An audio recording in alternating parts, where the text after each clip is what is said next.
Tajuk artikel kami ialah The Contribution Factor, The Lack of Theatre Funding. Tajuk artikel ini adalah penting kerana ia mengetengahkan isu penting iaitu berkaitan dengan kestabilan kewangan. Terdapat banyak faktor yang menyumbang kepada kekurangan dana teater. Di sini saya akan nyatakan dua faktor. Pertama, faktor perubahan dalam dasar pembiayaan, di mana faktor ini yang menyiasat bagaimana perubahan yang berlaku dalam pembiayaan kerajaan ataupun swasta. Yang kedua, faktor dinamik penajaan dalam masyarakat.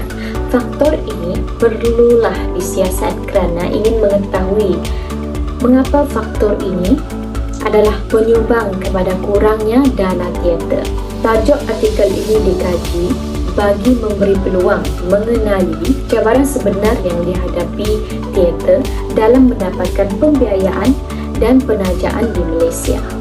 Dalam pembentangan ini, saya akan mengupas tentang cabaran-cabaran yang dihadapi oleh industri teater Malaysia dalam hal pembiayaan. Artikel ini menegaskan bahawa faktor-faktor utama termasuk kekurangan pemahaman yang strategik dalam perancangan kewangan, kekurangan sumber kewangan, dan kurangnya komunikasi yang efektif. Diharapkan pembentangan ini dapat memberi pendedahan yang lebih mendalam tentang situasi serta cadangan penyelesaiannya bagi industri teater Malaysia ini. Artikel ini secara tidak khusus membincang tentang tajaan, akan tetapi membincang tentang kaedah atau strategi yang digunakan untuk mendapatkan pembiayaan ataupun sokongan dalam produksi teater. Untuk mendapatkan pembiayaan, produksi teater perlulah mempunyai perancangan yang strategik bagi membantu organisasi mengenal pasti keperluan dan matlamat keuangan mereka. Produksi teater perlu mempunyai visi dan misi yang jelas serta pengeluaran yang berkualiti tinggi dan berinovatif. Pengeluaran produksi teater juga haruslah relevan dengan konteks budaya Malaysia.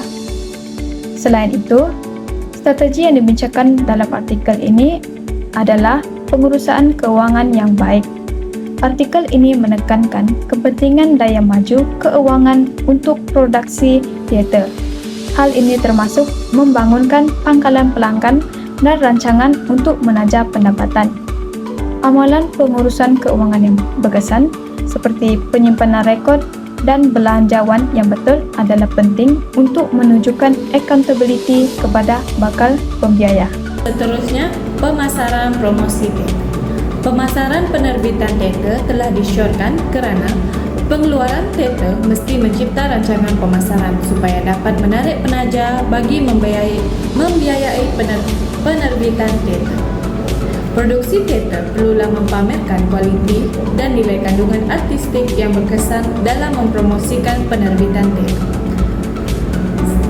Selain itu, kepelbagaian sumber pembiayaan ianya juga dapat membantu produksi untuk mendapatkan pembiayaan dan tidak hanya bergantung kepada satu pembiayaan. Produksi teater harus menerokai pelbagai sumber termasuk peruntukan kerajaan, derma swasta, tajaan dan hasil daripada jualan tiket dan barangan. Oleh itu, produksi teater perlu mempelbagaikan lagi pembiayaan supaya dapat membantu untuk membina hubungan dengan bakal penaja seperti peruntukan daripada swasta. Seterusnya, bincangkan. Pembiayaan dan penajaan memainkan peranan penting dalam memastikan kelangsungan dan perkembangan aktiviti kesenian. Pembiayaan merujuk kepada sumber keuangan yang diperoleh untuk menjalankan operasi dan projek kesenian, manakala penajaan adalah bentuk sokongan keuangan atau dalam bentuk lain yang telah diberikan. Untuk penajaan korporat pula sering dikaitkan dengan promosi image, pembinaan hubungan dalam rantaian bekalan, mencari keuntungan dan manfaat bukan keuangan kepada pengurus atau pemilik syarikat. Pembiayaan teater sering bergantung kepada sumber bajet dan komersial. Teater awam didapati kebanyakannya dibiayai oleh sumber bajet, manakala teater swasta bergantung kepada penjualan produk atau perkhidmatan mereka. Selain itu, kerjasama jenis perkongsian dengan organisasi kesenian juga meningkatkan kreativiti dan pembelajaran. Ia juga memperkuatkan hubungan positif dengan komuniti dan pihak berkepentingan. Ini menunjukkan bahwa penajaan dan pembiayaan dalam sektor kesenian bukan sahaja penting untuk kelangsungan seni, tetapi juga sebagai peluang bagi syarikat untuk meningkatkan image dan hubungan mereka kepada masyarakat.